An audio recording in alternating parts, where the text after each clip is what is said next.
आपका हार्दिक स्वागत है। दोस्तों, इस चैनल पर हमारी इस यात्रा की ये अंतिम वीडियो है और हम इसे भगवान कृष्ण के एक ऐसे अद्भुत संदेश के साथ समाप्त करना चाहते हैं जो हमें जीवन के हर पल को पूरी उमंग और उत्साह के साथ जीना सिखाता है। वो है, जीवन को एक उत्सव की तरह जियो।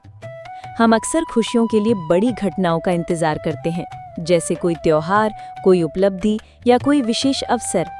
लेकिन भगवान कृष्ण हमें सिखाते हैं कि सच्ची खुशी हमारे भीतर है और हम हर दिन को, हर पल को एक उत्सव में बदल सकते हैं, चाहे परिस्थितियां कैसी भी हों।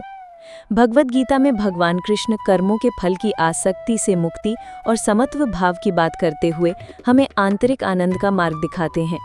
उनका पूरा जीवन ही एक उत्सव था, जन्म से लेकर लीलाओं तक हर पल आनंद और उत्साह से भरा हुआ।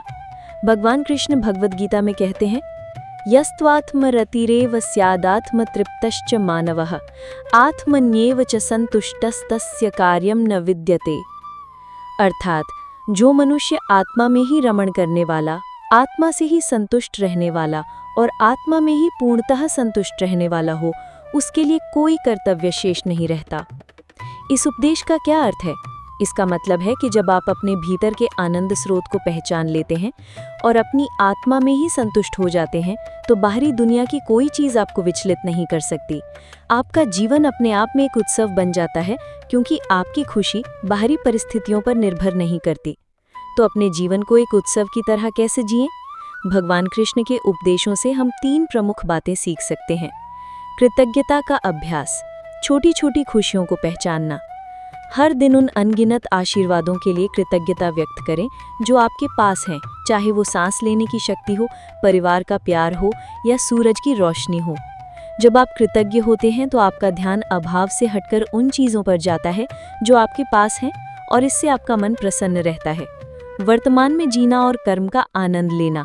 जैसा कि हमने पहले भी बात की, अतीत के पछतावे और भविष्य की चिंताओं को छोड़कर वर्तमान में जिएं। हर काम को पूरी लगन और आनंद के साथ करें। जब आप अपने कर्म में डूब जाते हैं और उसके फल की चिंता नहीं करते, तो वो कर्म ही आपके लिए आनंद का स्रोत बन जाता है, एक उत्सव बन जाता है। समत्व भाव और स्वीकार्यता, परिस्थितियों को गले लगाना। जीवन में सुख और दुख, लाभ और हानि, जय और पराजय सब आते जाते रहते हैं। इन्हें समान भाव से स्वीकार करें। जब आप हर परिस्थिति को ईश्वर की इच्छा मानकर स्वीकार करते हैं, तो आप परेशान नहीं होते, बल्कि हर पल में कुछ न कुछ सीखने और आनंद लेने का अवसर ढूंढ लेते हैं।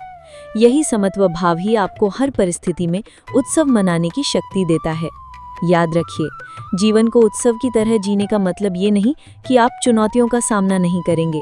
इसका मतलब ये है कि आप उन चुनौतियों के बावजूद अपने भीतर के आनंद को नहीं खोएंगे। आप हर अनुभव से सीखेंगे और आगे बढ़ेंगे, एक खुशहाल और उत्साही मन के साथ। भगवान कृष्ण का जीवन हमें सिखाता है कि कैसे हर पल को जिया जाए, चाहे वो माखन चोरी की लीला हो या धर्म युद्ध का भीषण मैदान। उनका हर कर्म आनंद और प्रेम से भरा था, क्योंकि वे परम सत्य में स्थित थे।